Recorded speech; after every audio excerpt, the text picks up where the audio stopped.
invite you back on November 7th for the official book launch celebration, which will be following another evening similar to this, lectures and conversations with Harvard Breivik and Saskia Sassen. On a different note, we'd like to take a moment to dedicate this evening to Enrique Limon, who is one of Transient Spaces' contributing authors. Enrique is founder of Limon Lab Studio, and he was professor of architecture at the Pratt Institute. We were shocked and deeply saddened to learn that Enrique passed away recently. Our deepest condolences go out to his family, his friends, and his colleagues, some of whom are joining us this evening. I just want to speak for a moment about Transient Spaces and what it is for those of you who don't know. The project began here in 2017 at the Spitzer School of Architecture with research by students in our advanced design studios. In these studios, students explored new physical and social infrastructures to accommodate the influx of refugees pouring into cities like Athens and Istanbul during the height of the Syrian civil war. As you know, mass migration is one of the most urgent issues confronting cities today. Continuous flows of people leaving and arriving challenge architects, planners, governments, and policymakers to create infrastructural systems and spatial fabric of unparalleled resilience and elasticity. So the ideas discussed in the book and also here tonight, we have seek to leverage the potential of transience as a force of resilience and integration in the design and operation of cities. But they also point to the need for a major transformation in how we all view the phenomenon of mass migration, how our governments, civic structures, and we as citizens are prepared to react to them. The goal of Transient Spaces is to identify radical means and methods for retaking disciplinary boundaries and constructing ideological positions that embrace impermanence as a force of change and potential.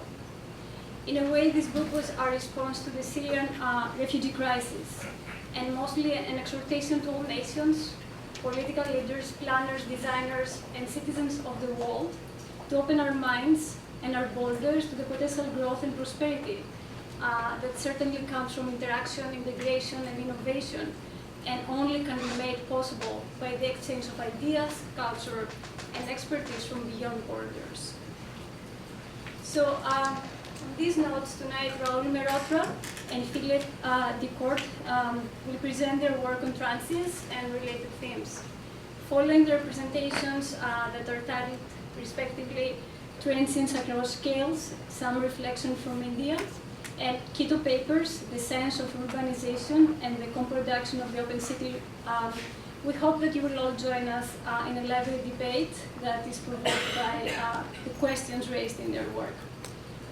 So I would like to introduce first Rahul, who is here on the line with us.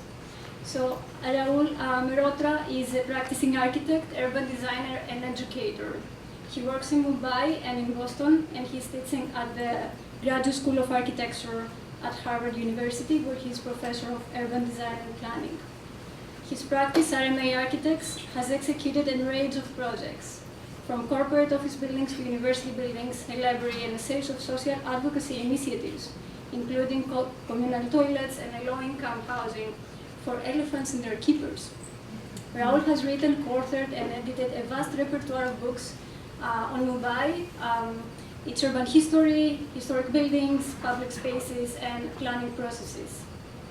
So without further ado, I would like to invite Rahul. Let's see if we can minimize that. Yeah.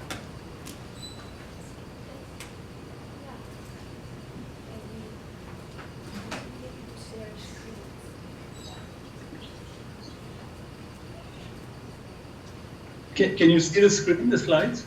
We should be able to. We're trying to. Oh, what happened there? We've got your screen. So you got my screen? Yeah. Yeah, you should start. Click. You've got your shared screen. So you're seeing the slides? Yeah. Not slides, no. Actually, it was at our screen. That's not good. There we go. Okay, we see you. Do you see the slides No. now? Hello. We all see you. Everybody wave. Now do you? Now do you see the screen? Well, we do, and so you have to turn our window off. And then your slide. Yes. Okay. Perfect. Okay. Thank you very much. Yeah. Thanks, Loukia. Thanks, Anta and June. And apologies, many apologies for not making it. I really tried hard, I must sort of admit. And thanks for being so accommodating. I've never done a Skype lecture, so please excuse me if it's a bit disjointed. I think one sort of ad-libs when one is in front of an audience, which I hope I can kind of try to do as I speak to you on Skype.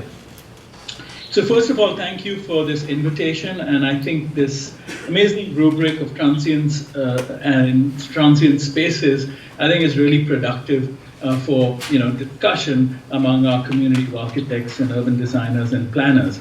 And I think what I'm going to try to do in the next 10 or 15 minutes is I just sort of want to put on the table for discussion the idea that we need to look at these questions across scales. I think the way I see research going, and one sees a number of discussions around these questions, we tend to almost silo them at a scale. And I think it would be productive for us to find ways in which we can negotiate these questions across scales and perhaps articulate a position based on that. Of course, transience, as we all agree, is perhaps the new permanent, and the kind of sense of flux that we're experiencing around the globe is something that is challenging the instrumentality, the agency of planning, design, architecture, urban design. And all these professions seem to assume a certain stability in their imaginations of the built environment. And I think this sort of question underpins this assumption. And so, as I've asked before, are we making permanent solutions for temporary problems?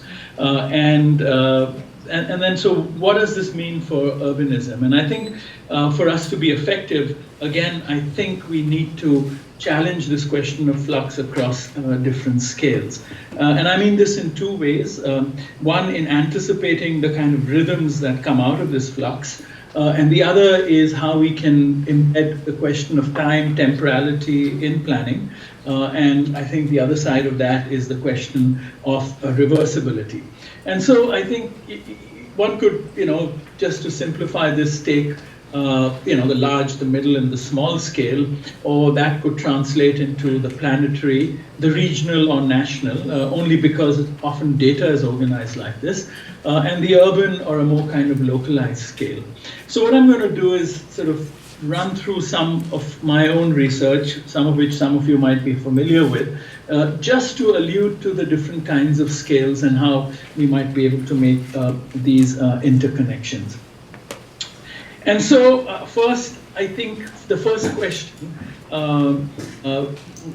which sort of challenges this basic assumption and I think gives agency even to the question of transience, is the massive scale of the informalization of our cities. I mean, our cities are growing, and they're growing at rates where I think we've all accepted we're 50% urban. But what's also interesting is, except for perhaps Europe, now India and parts of China, as we recognize these patterns more clearly, a lot of this population is on our coasts, and with climate change, this is a contradiction in itself and something that is really going to accelerate the question of transience. It's linked to displacement as we go into the future. The second is the phenomena of the large movement. So sorry, the informalization, which is what this slide shows you. And I think as a result of that, this is a diagram that my colleague Joan Busquets made, where he shows how, in the traditional city, you had urbanization, plot division, and then building. And by the time you came to the housing estate, these three collapsed, these three processes and protocols collapsed. And now in informal housing, you have the built environment first before you have plot provision and urbanization. So it's kind of turned these processes completely on their back. The second is this large movement of people, which we are all recognizing, and I think the book has done a wonderful job of beginning to capture some of this phenomena. And this is across national boundaries. It's because, of course, we understand political instability, and of course, it will be accelerated through political and through climate change. And it was interesting listening to the Turkish president last night and this morning, and in the way he threatened the EU that if they called him out on these attacks that he made on the Kurds, he would send 3.5 million refugees into Europe. So it's almost like it's a political instrument in some ways, in the way he has sort of used this idea of flux and the kind of displacement it can create. And I think this sort of even political bargaining will increase. And so what does that mean for us as professionals who deal with the built environment? And of course, you know, in comparison to many other demographic shifts and moves that have happened in history, the recent ones in Europe are small, but it's destabilizing rather stable societies. And when I mean that in terms of the built environment. And the kind of polarization, of course, that will create is obvious. And lastly is this sort of assumption that permanence is a default condition or the single instrument by which we imagine our cities. And this is complicated, further complicated, albeit in a positive way, by the fact that in recent years there has been an extraordinary intensification of practices that sort of use the ephemeral, whether it's pilgrimage, whether it's celebration, whether it's political congregation, and this is happening globally. The Occupy movements and many other such events, you may call them, at different scales. And of course, they begin to construct temporary settlements or ways people organize themselves in space, which is sort of worth looking at. So this whole question of permanence as an assumption in the way we imagine the built environment. And I think the combination of these factors provoke us to think about this assumption or notion of permanence in our response to these ever-shifting conditions of urbanism. And so in this research, what we tried to do was to build a taxonomy to understand the range of deployment of these kinds of ephemeral settlements, if you may call them that. And so we use transaction, religion, disaster, extraction, celebration, refuge, and military. And then we did this because in each one of these parts of this taxonomy, the contingencies, the conditions that create these forms of organizing humans in space are quite different, and they can't be discerned under a kind of universalizing set of questions. And so the taxonomy, I believe, was helpful in ways to kind of begin to organize responses to these different kinds of places. I was also struck very much by this New York Times report quite recently, a week or two ago, where Paul Romer went and suddenly discovered Burning Man. And it's interesting for a Nobel laureate and economist to talk about the amazing range of learning that one could discern from Burning Man. And it, of course, made me think about our own research, which was on the Kumbh Mela, which, of course, can be a lecture in itself. But for this conversation, I just want to kind of put on the table two interesting questions that one discerned from this. And I thought a lot about when I was reading transcripts of the Transient Spaces book. And for those of you who might not know this, this is a Hindu festival that happens every 12 years in smaller cycles of 4 years on the confluence of the Ganges and the Yamuna rivers. And what's interesting is that because of the monsoon, the water only recedes in late September, early October, and the festival starts in the middle of January. So essentially the government, this is a complete state operation, has about 10 weeks to set up an entire settlement to house about 7 million people who live there for 55 days of the celebration. And it's actually robust enough to accommodate visitors on specific days that go up to about 30 million people at their peak on a given day. So it's a mind-blowing organizational feat, and albeit a kind of transient space in some ways. And so I'm just sort of contrasting it with Burning Man, which sort of really looks like a teddy bear picnic compared to this. And so this is when the waters recede, what you see in white is the sand, and that becomes the site. So they don't even know the form of the space of occupation till about the early parts of October. And that's just a comparison to Manhattan. And these are images I took from the same spot. The tree you see on the right corner is the reference. And in 10 weeks, from a kind of watery landscape to a city that accommodates 7 million people who live there for 55 days and replicates all aspects of a real city, from social infrastructure to physical infrastructure. And as I always say, this is the cleanest Indian city I've ever lived in.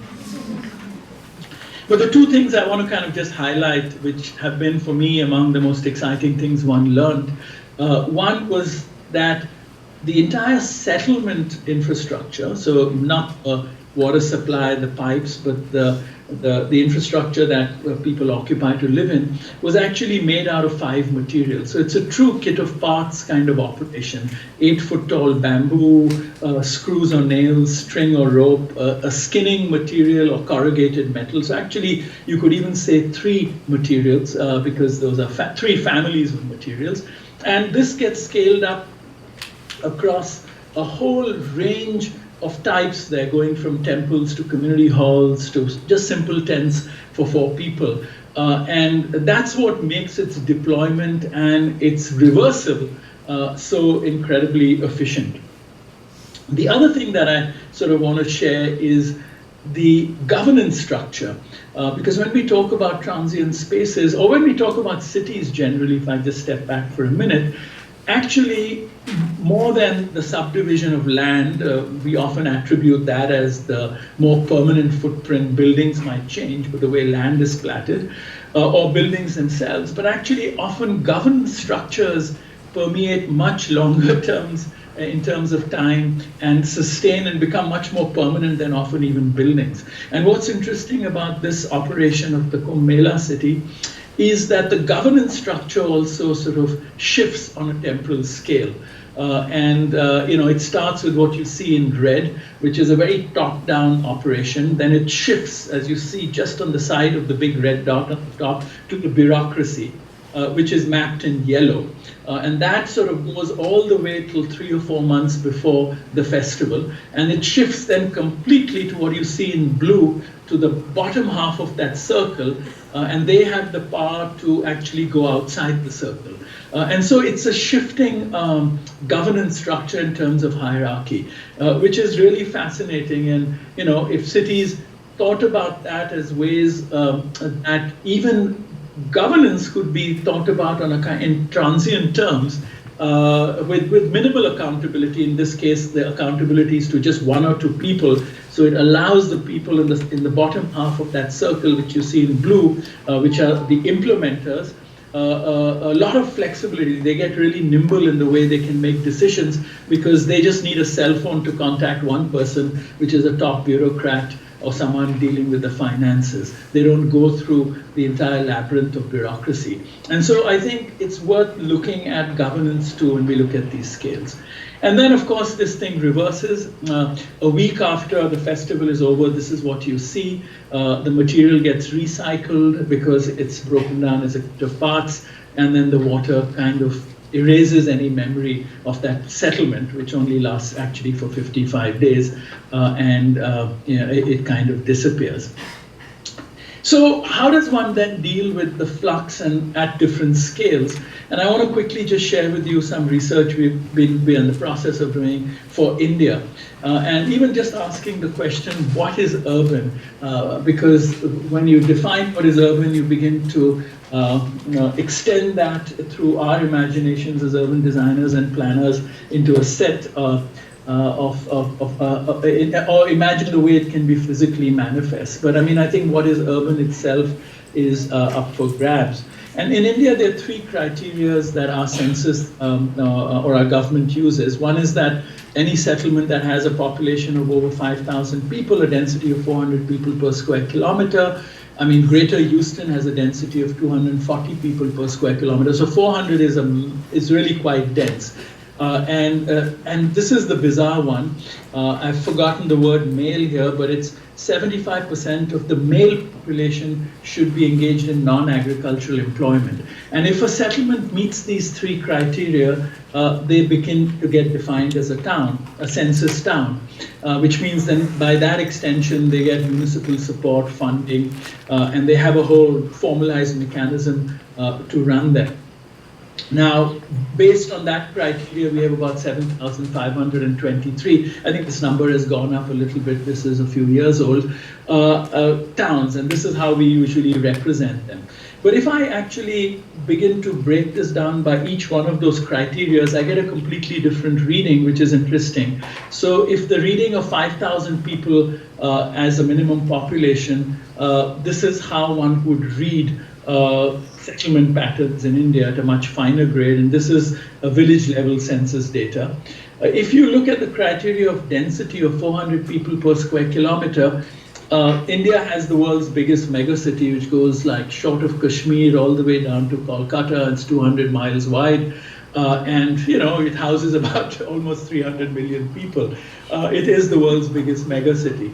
And which means it needs a completely different imagination in terms of how space is made. And you see that continuity in the southern parts along the coastal kind of zones. And if one looks at the criteria of 75% of the male working population, then that's what you see in red is urban India. The rest is completely rural, which is in contradiction with the previous map. And so these two criteria themselves are diametrically opposite in terms of what they tell us about how space is being used, or national space is being used. But what's interesting is in this megacity, you know, that orange dot is roughly this zone, which is one of the states there, Uttar Pradesh.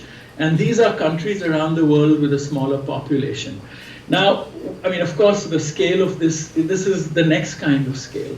And of course, we are looking at the railway system, we're looking at rice growing, and we're trying to understand what this flux is. Where are people moving at what time with wheat growing areas, rice growing areas, etc.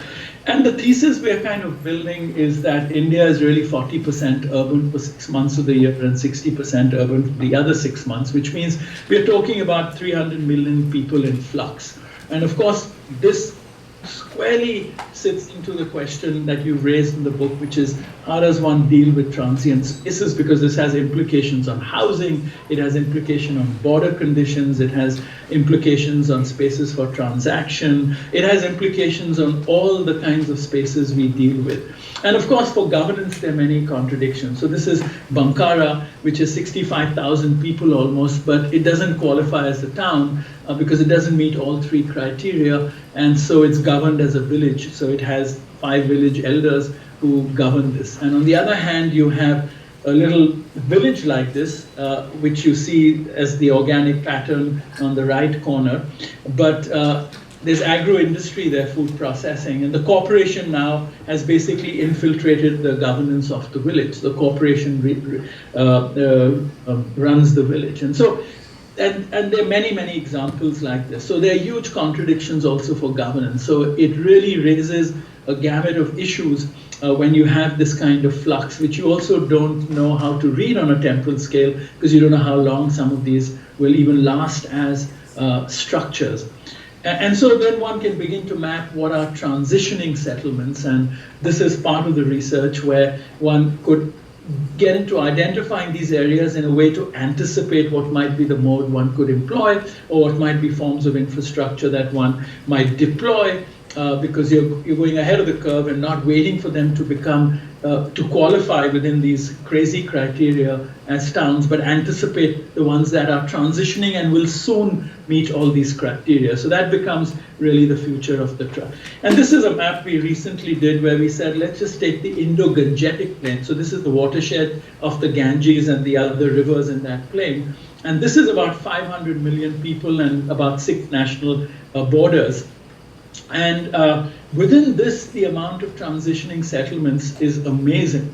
And it will probably in the next 20 or 30 years even operate as a contiguous form of urbanization through this sort of territory, and it's contested because of the borders. Quickly to jump, and I'll just take 2-3 more minutes, is the other end of the spectrum. And I use this diagram, I call it the 5 stages of squatting. The guy in the image is in the 3rd stage of squatting. He's built a constituency of people who love his tea. The cops also come and drink tea there, and so therefore they bless him. And by the time the summer arrives, he has a canopy. By the time the monsoon arrives, he's fortified and he becomes part of the landscape. And that becomes the DNA, so to speak, of the city. Or the famous lunch delivery system in Mumbai, where really a formal piece of infrastructure, in this case the railway system, is leveraged by an informal operation, which sort of blurs on a temporal scale to expand, so to speak, the kind of service they could offer.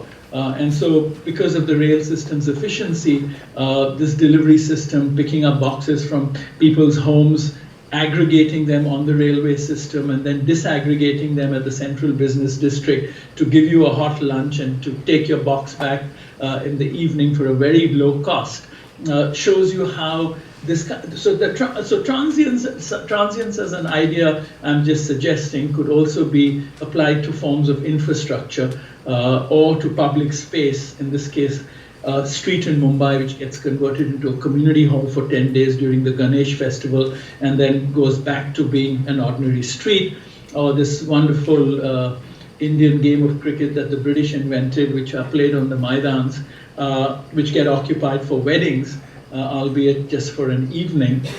You can see the cricket pitch is not touched because that's sacred ground, but the wedding sort of wraps around the pitch and it disappears in the morning.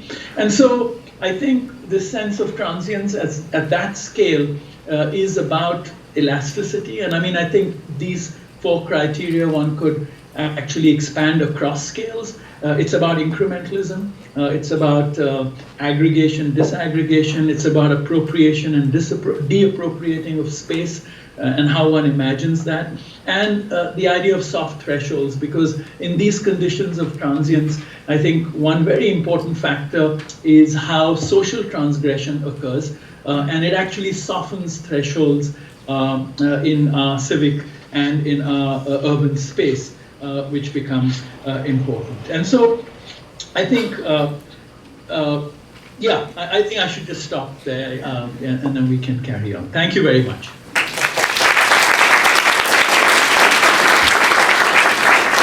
New urban agenda. We all know about Sustainable Development Goals and kind of the new agenda for development for the next decades. There's one goal in there, number 11, that is about cities. And that's quite surprising.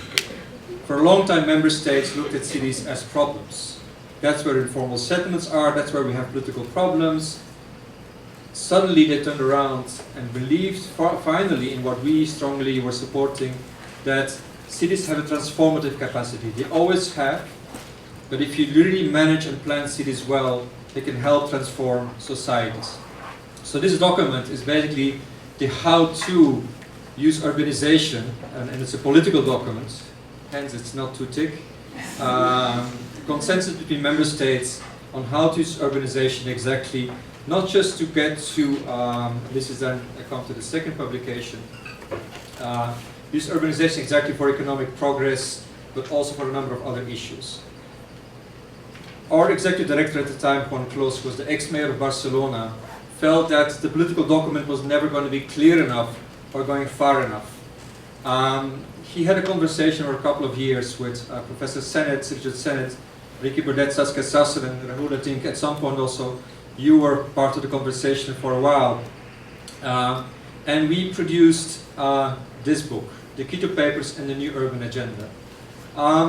It's a non-typical UN publication because it's trying to make arguments. It's trying to be argumentative, using data, using a set of think pieces to make a point, to provoke discussion, to push the envelope on what is needed to actually make a real difference. There's a bit of a claim here, and I'm not saying it's science, but there's a science to urbanization. There's a science to quality urbanization and how to get it right.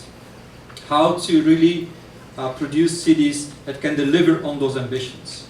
There's a second major point in the book, of course, that the current production of cities is not the right way. We're not going to get there. Even with the new urban agenda, the way we are producing cities is wrong. And the idea of co-production of urban cities is very much at the center of the work of Richard Sennett and others, but also being kind of exploited and elaborated in the book.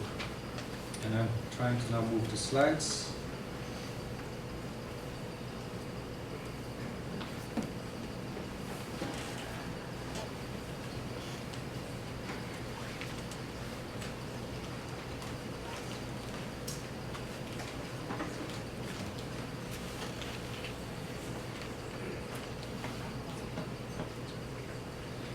I'll start by showing my sons.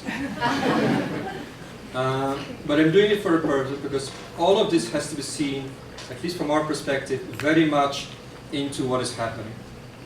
Into what is happening at a scale and a pace that we have not seen before. The climate emergency, of course, is the most up front and centered. The point, of course, I want to make, this is an intergenerational issue. This is something that is urgent today, but is going to be highly problematic as we go forward. And it's something that, for me, it goes very well with thinking about cities. Cities have an incredibly long life and have resisted a lot, but going forward, I think we're looking at a whole new set of issues and problems. But the intergenerational aspect, the longer timeline, I think is important. In the previous presentation, and in a lot of what we see, we talk about an acceleration of that timeline, and for us to struggle to deal with it. Now, we've all seen the images of the impact it will have on our own environments. The book, of course, is also making the case that, and Rahul made the same point, we are going to see new flows of migration at a scale never seen before, which is going to reshape urbanization, the landscape of urbanization as we know it. We haven't get our head around the scale and the direction, but it's something we at least want to, as UN Habitat, want to focus on. Climate change is not the only thing we're dealing with. We can talk about biodiversity, we can talk about the stress of water, and you see that, of course, a very relevant issue for India, which will also reshape, will fuel further migration, but also reshape our urban landscape. This is a map that kind of shows a world map related to the ratio of urbanization, and also making the point exactly that we often forget where urbanization is actually happening the fastest. Of course, being sub-Saharan Africa as one of the main areas, where, and we know it's that the ratio of planned urbanization is fast outpaced by informal urbanization. There's an issue of speed, there's also an issue of lack of capacity. There are just no plans around to work with governments. And these are the other kind of settlements that we're dealing with. I mean, we also know that rapid urbanization goes hand in hand with the highest vulnerability to, for instance, climate change. It's a picture of Kampala in Uganda. Now, I won't go into the details of the book, but it does kind of talk a bit more about those forces that shaping urbanization going forward. It kind of starts making an argument on what could be some of those elements of the science of urbanization. How do we get to good density combined with a good mixity of functions, and of course social inclusion. And that then also related to some of the other topics of mobility and others. But trying to map out what we could be looking at and monitoring going forward when it comes to defining quality urbanization. The book has three key pieces. one by Saskia Sassen, one by Richard Sennett, and one by Ricky Burdett, that are basically were, and I'll get to this now. I assume you recognize the two figures on the screen. Left being Richard Sennett with his pipe on the left, and Le Corbusier with his pipe on the right. And I did it a little bit on cheeky because it is, these are two look on the face, look similar figures, but they have completely opposing ideas.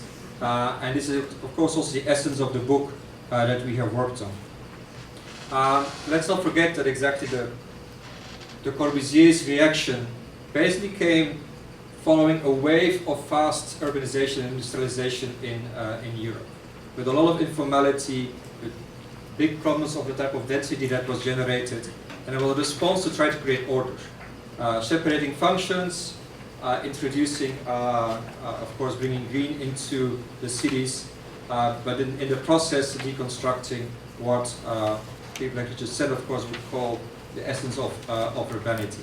And so an appeal from his side to think about a different kind of open system with a very strong social focus. Now, the book is making the argument that if you look at the urbanization that is being produced today, globally, it still very much follows the same logic of the Charter of Athens. And it does it at a scale that is also unprecedented. This, of course, is no longer the city that is easily adaptable, that transforms over time. This is a form of urbanization that is very hard to morph. It's very hard to transform. It's also a form of urbanization that is exclusive also by nature, by design. It's also a form of urbanization that is produced almost by one singular actor, being large-scale real estate combined, of course, working very closely with political power. And of course creating this kind of communities, gated communities, which if you are a migrant arriving in a city, this is not the gate you're going to knock at. You have to find alternative spaces for you to arrive in a city and be absorbed into. But this is the kind of urbanization, if you look at scale, that is actually being produced, of course, aside from the pure informal settlements where a lot of the migrants and refugees end up in. I'm showing these two publications from Richard. One of his, I think, very first books, which has shaped a lot of my thinking on urbanization, and then his current book, Building and Dwelling. And I do think they're very important for us to think about, because for us, at least in New Habitat, we're trying to promote even internally that it's not just about planning and building. We have to be much more talking about what actually creates the right kind of urbanity. Urbanity that can deal with change, urbanity that can deal with transience and with migration. And in the first book, of course, Richard makes a very strong point that the quality of urbanization is this capacity to be exposed to the other without being afraid, but also pushing your own boundaries, bringing people together from different backgrounds,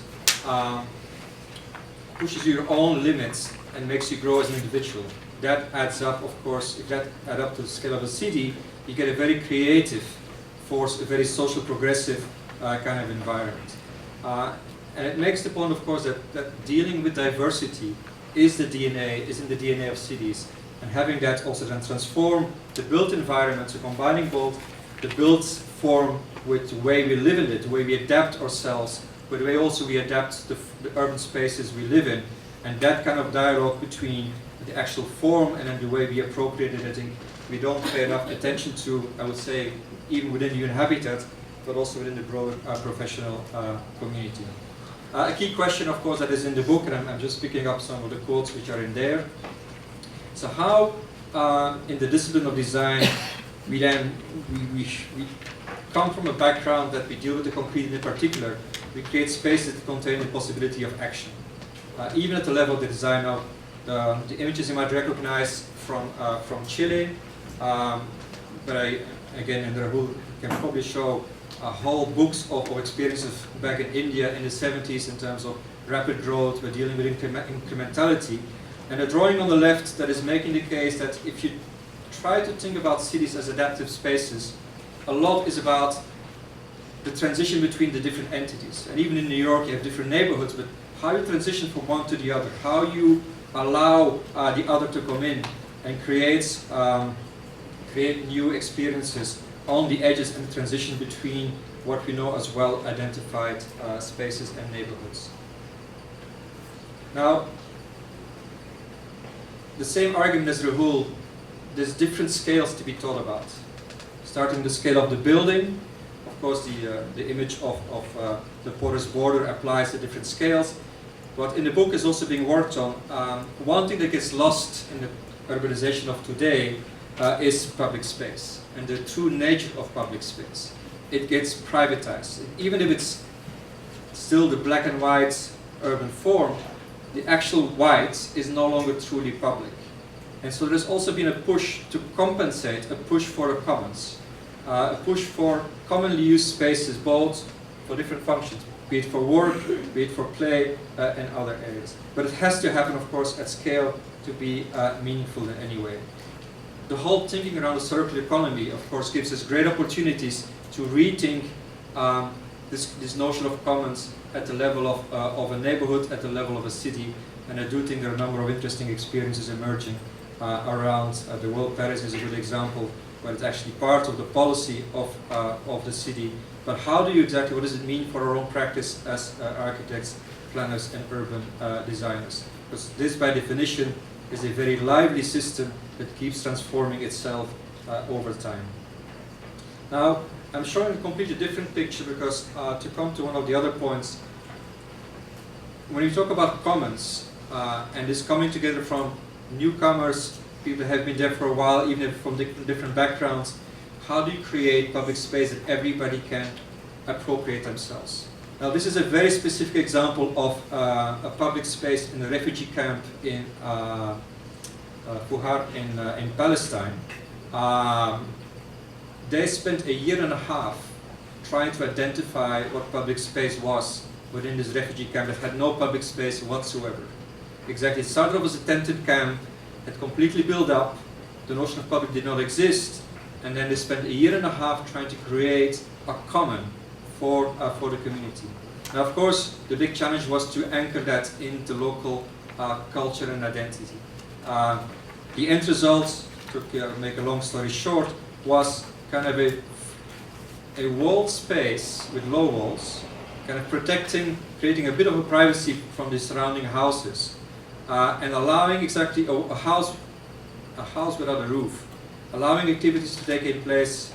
The top picture is women gathering, and of course being able to turn around also for children to play. But the notion of co-production here was essential, and then also co-ownership and co-management of the space was essential to actually create some urbanity in this space.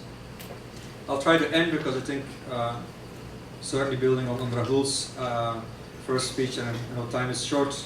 I want to make sure we have time for discussion. Just to make the case that we honestly believe this exactly. We do need to look at a new way of multidisciplinary approaches. This has to go way beyond the architects and the planners and the designers. We are only one exactly in the equation, and this co-production also on the professional side, I think, is increasingly important. Last point, just reiterating also what Rahul has said. This has to work at all scales. This has to combine small-scale interventions with larger-scale metropolitan interventions, and it has to happen in a way exactly that allows different groups to come in, to build that social cohesion, and in the end maybe a new way of thinking also about urban democracy, because it is also a political agenda, it's not just a social agenda. I think I'll end it here. Thank you.